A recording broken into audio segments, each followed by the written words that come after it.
ছেড়েছে বলি নামের খেলা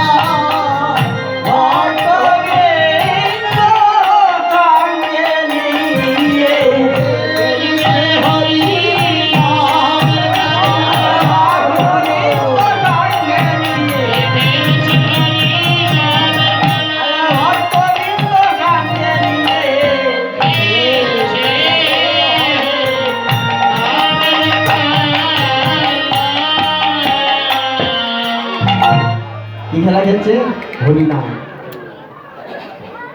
এই হরিনাম কি মহামন্ত্র, এর কোনো মন্ত্র নেই। যত মন্ত্র আছে সর্বশ্রেষ্ঠ হলো হরিনাম। এই নাম করতে বলে বাবা দশবিধ নাম অপরাধ আছে, এ নামে অপরাধ আছে।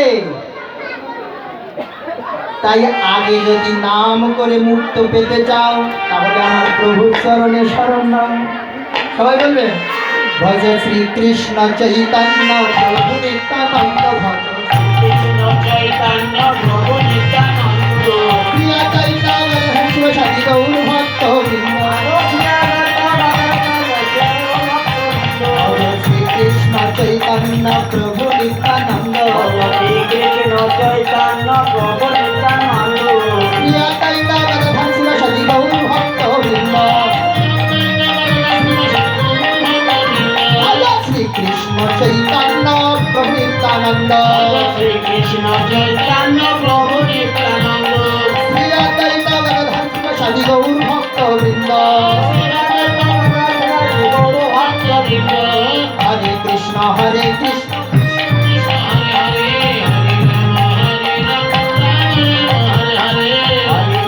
হরে কৃষ্ণ কৃষ্ণ কৃষ্ণ হরে হরে, হরে রাম হরে রাম রাম রাম হরে হরে, হরে কৃষ্ণ কৃষ্ণ কৃষ্ণ হরে হরে, হরে রাম রাম রাম হরে হরে, হরে কৃষ্ণ কৃষ্ণ কৃষ্ণ হরে হরে, হরে রাম হরে গৌর সুদামার নমঃ হরে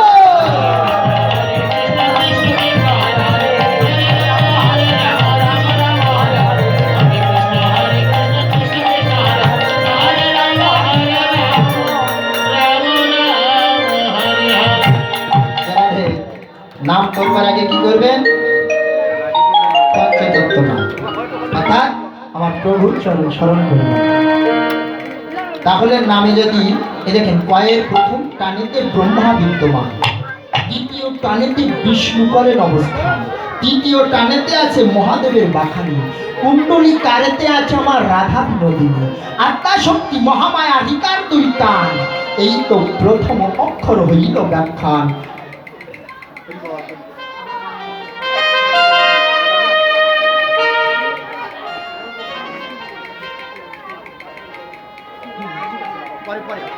এখন বসুন, চুপ করে বসুন, বলে দিন আত্মা শক্তি মহামায়া রিকার দুই টান, এই তো প্রথম অক্ষর হইল ব্যাখ্যান।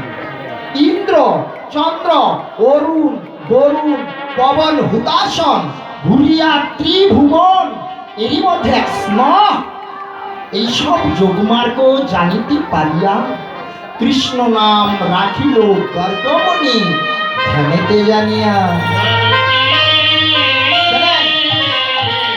কৃষ্ণ বললেও হবে না, কৃষ্ণ উচ্চারণ করতে হবে। শুনলে অপরাধ হবে, করলে অপরাধ হবে।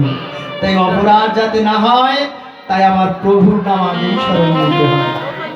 ভুল হয়ে যাবে, রিকার রেকার ওইকার পড়ে গেলে না, অঙ্গ যদি আপনার কেটে দেয়া হয় আঘাত লাগবে না?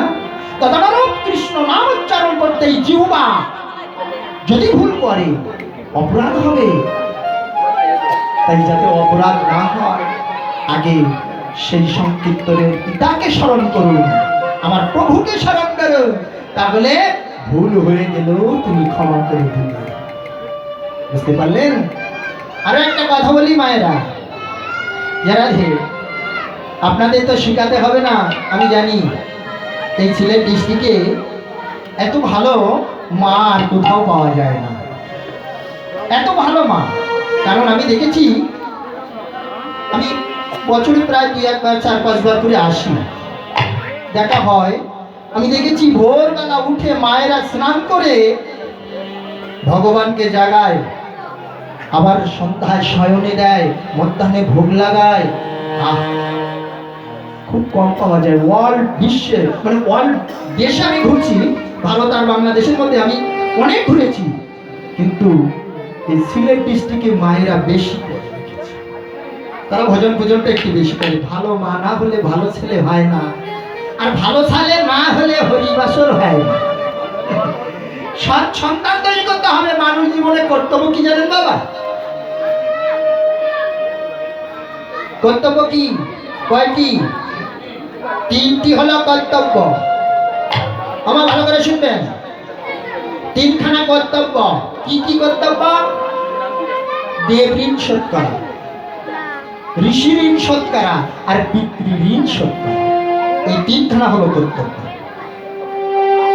দেব ঋণ শোধ হয় কি করলে? যাগ যজ্ঞ পূজা অর্চনা করলে। ঋষি ঋণ শোধ হয় কি করলে? এই যে মা ভালো করে শুনেন, আপনাদের জন্য বলছি। ঋষি ঋণ শোধ হয় গীতা, ভাগবত, চৈতন্য চরিতামৃত গ্রন্থ আদি বেদ অধ্যয়ন করলে।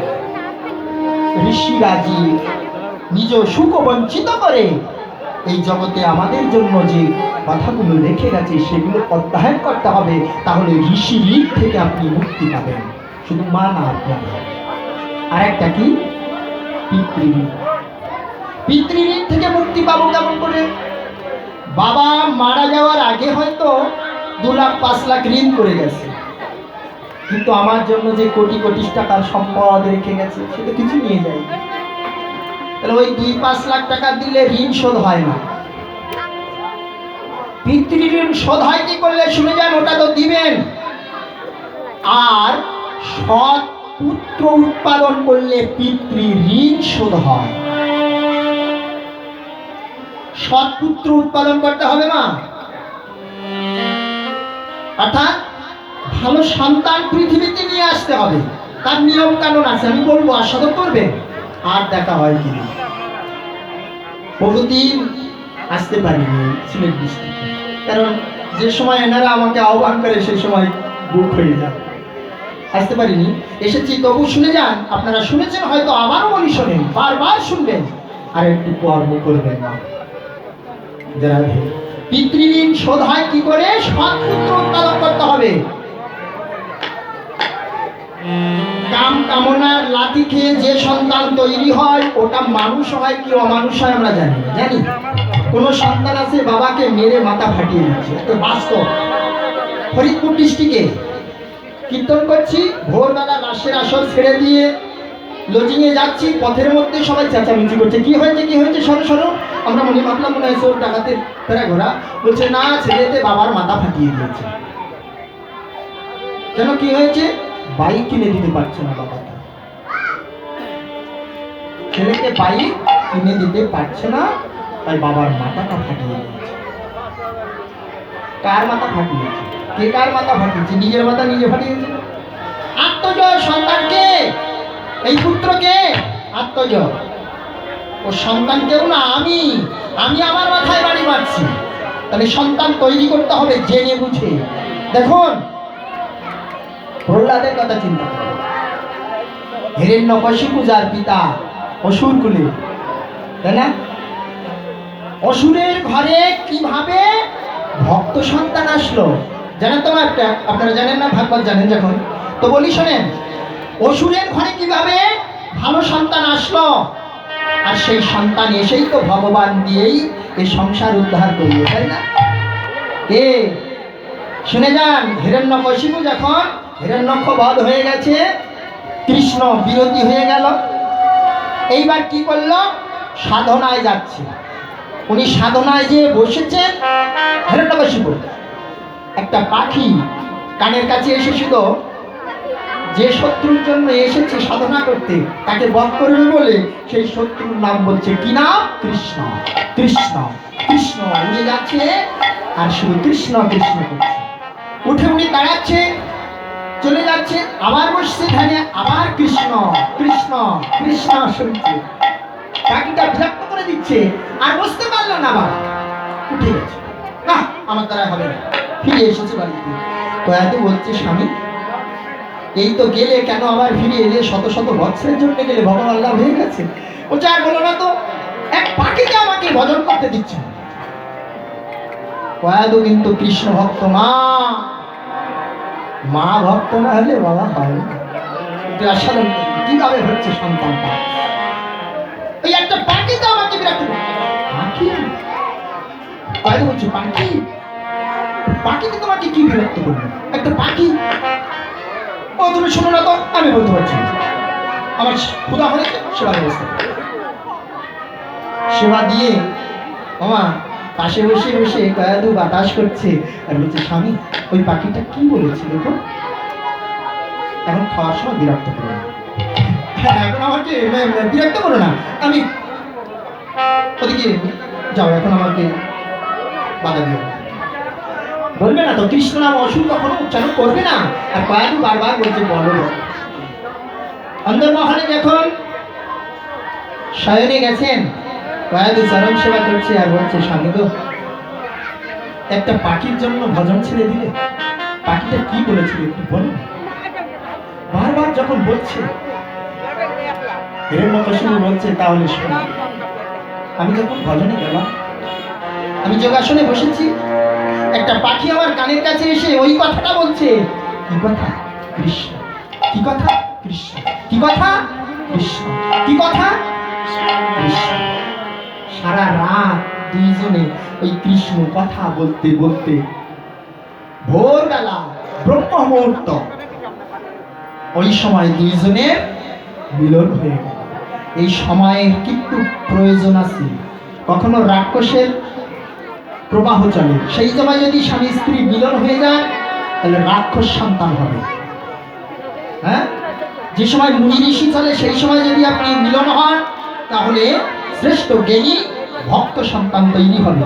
এরকম বিভিন্ন সময় আছে, সময় দেখে গর্ভ ধারণ করতে হয়। ভোরবেলা ব্রহ্ম মুহূর্তে সেই সময় মুনি ঋষিদের আগমন আছে। ওই সময় দুইজনে মিলন হয়ে গর্ভে সন্তান দিলেন। সারা রাত কি করেছে বলুন তো?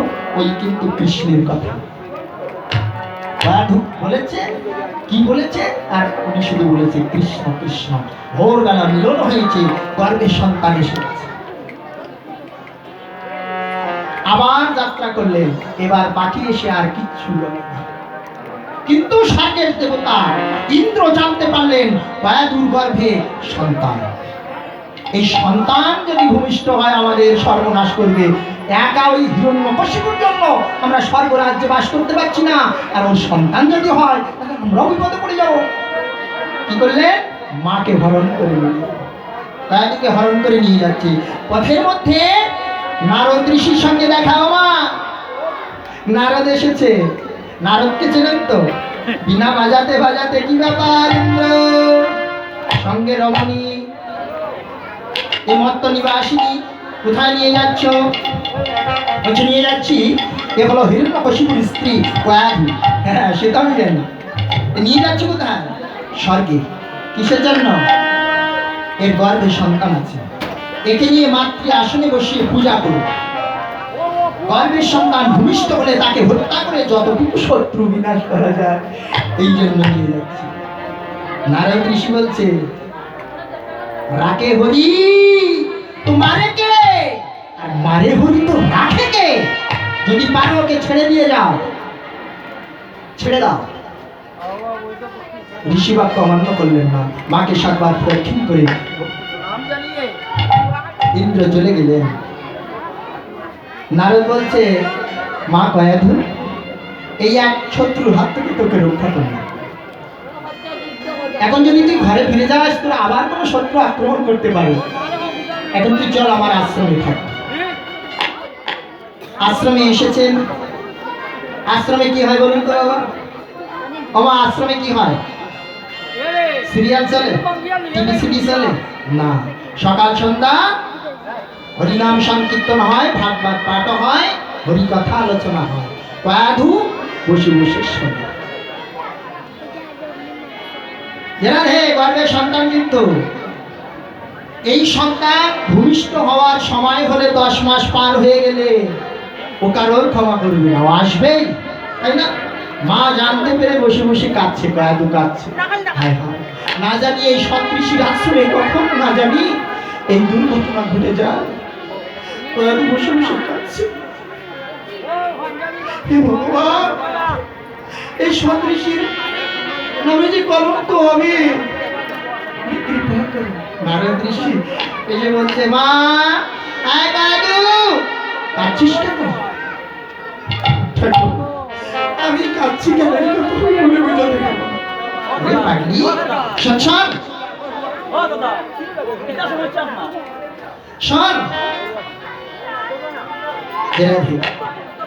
কথা বলেন না বাবা, শান্ত হন। এটাও বলবো, কথা বললে কি হয়? আমরা পাপি তাপি অধম, জানি না ভজন। চঞ্চল মনকে শান্ত করতে হলে খুব কষ্ট। আস্বাদন করুন, এই নিশি প্রভাত হয়ে গেলে আর ফিরে আসবে না, আর পাবেন না। 1000 বছর ধরে সাধনা করলে এই নিশিটা আর ফিরে আসবে না, ফিরে আসবে না। যাই কথা নয়, কাজের কথা। কিভাবে সন্তান নিয়ে আসবেন তাই বলছি। তো নারদ ঋষি বলছে, কি হয়েছে বাবা? বলছে, আমি বলতে পারবো না। বলছে, এখানে বসে যে বলো বৈকুণ্ঠের সংবাদ রাখে, ওই সংবাদ রাখি অবশ্যই জানি, তবুও তোর মনের কথা তুই বলে নিজেকে প্রকাশিত করে হাল বল, তোর মুখ থেকে প্রকাশ করে বল। ঠাকুর, আমার গর্বের সন্তান, তাই তো এই সন্তান তো ভূমিষ্ঠ হবে, তা তো হবে। ঠাকুর, আমি ভাবছি আমার গর্বের সন্তান যদি এই আশ্রমে ভূমিষ্ঠ হয়, আপনার মতো সদৃশীর নামে যে কলঙ্ক, তাই আমি বসে বসে কাঁদছি। কখন না জানি এই সর্বনাশ। দূর পাগলি, এই জন্য কাঁদছিস? কাঁদিস না, কাঁদিস না। এই নে, আমি তোর মাথায় হাত রেখে আশীর্বাদ করে দিলাম, যতদিন তোর স্বামী সাধনা করে ফিরে না আসবে, ততদিন তোর সন্তান ভূমিষ্ঠ হবে। শত শত বৎসর আরাধনা করেছেন, আর ইনি শত শত বৎসর মায়ের গর্ভে বসে হরি কথাই শুনেছেন। 5 বছরে ভগবান লাভ কি এমনি হয়? মা যদি ভালো না হয়, গর্ভে যদি সন্তান আসে, মা স্বাদের নিয়ম আছে। মাছ মাংস খেয়ে পাটি দিয়ে আনন্দ করাটাই হলো মঙ্গল নয়।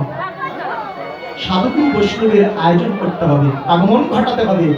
সাধুগুরু বৈষ্ণব ভাগবত পাঠ করবে, সেই ভাগবত আস্বাদন করবে, সাধুগুরু চরণ ধৌত করবে, সেই চরণামৃত পাঠ করবে। ভাগবত কথা, হরি কথার মাধ্যম দিয়ে যদি সন্তান পৃথিবীতে আসে, সে সন্তান কৃষ্ণ ভক্ত হয়ে জন্ম নেবে। তাই যেমন ভালো হোক, তাই হইব।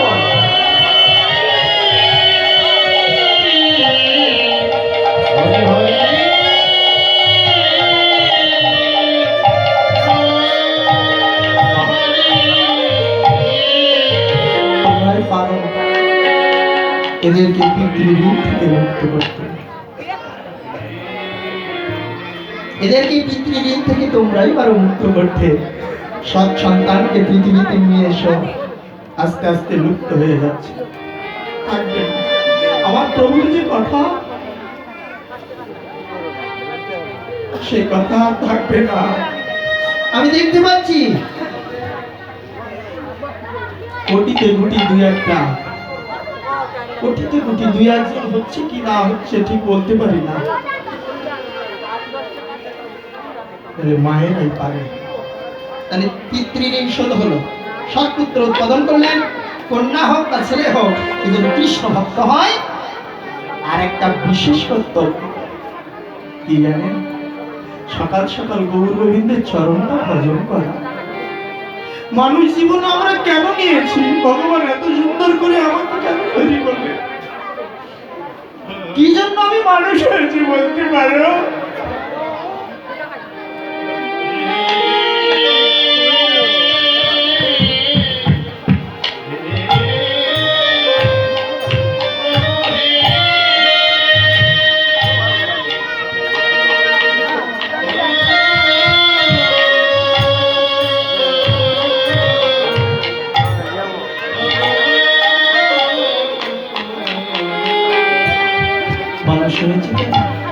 মানুষ মানুষ সবাই কয়, মানুষ কেমন কে মানুষ? মানুষ ভজন মানুষ পূজন, আমার মানুষ পরাগণ, মানুষ যারা জানতে বলা সেই তো মানুষ ভাই। টিভির অন্ধকার পার যে হয়ে আছে সহজ মানুষ সেই, কহে চণ্ডীদাস শুনো মানুষ ভাই, সবার উপরে মানুষ সত্য,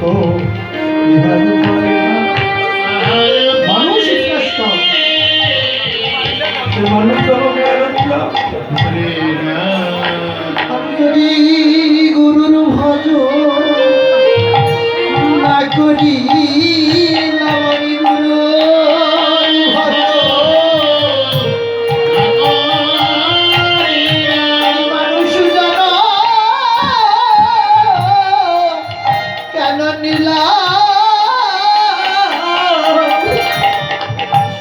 আমি গুরু ভজনে যদি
এমন মানুষ আনতে পারবো জানি না।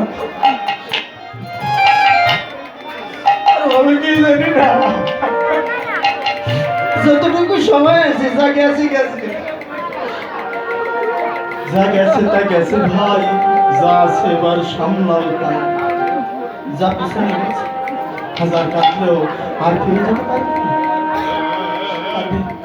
সেই ছোট্ট শিশু মায়ের কোলে আবার সেই ফোকলা দাঁতের হাসি দিয়ে মাকে আনন্দ দিতে পারবে, মায়ের কোলে উঠে সেই বাৎসল্যের কথা বলতে পারবে, সেই পিছনে পিছনে আর কখনো আসবে না। যা আছে যেটুকু আছে সেইটুকু নিয়ে চলো। বারবার হয়তো আর মানুষ তাই মহাপ্রভু ভক্তদের সঙ্গে নিয়ে এইবার তত্ত্বে আসছে। সুরধ্বনির তীরে সুর আর ধ্বনি, সুরধ্বনি তীরে প্রভু পুলিন বিহার করে ভক্ত মন্ডল।